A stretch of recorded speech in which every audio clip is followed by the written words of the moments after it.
একটা ভয়াল তথ্য, সেটা হচ্ছে হেলিকপ্টার দিয়ে বোম্বিং করতে চেয়েছিলেন শেখ হাসিনা। অনেকে বলতে পারেন যে এটা প্রশ্নই ওঠে না, মিথ্যা, কিন্তু সত্য। কারণ টেলিফোনে কথোপকথনের যেই অডিওটা বিবিসি, আল জাজিরা তারা পরীক্ষা করে দেখেছে সত্য, যে সামনে যাকে পাবা তাকেই গুলি করবা।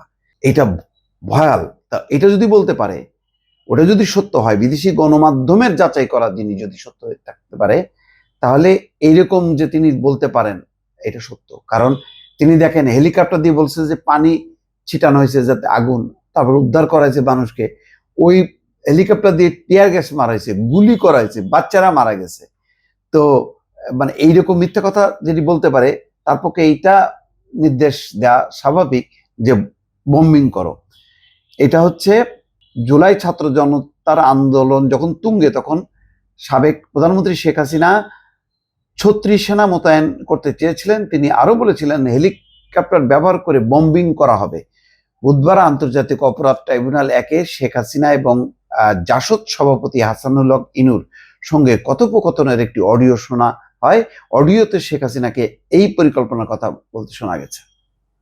বোঝেন, এই ছিল শেখ হাসিনার একটা ভয়াল চেহারা, যেটা এতদিন সামনে আসেনি।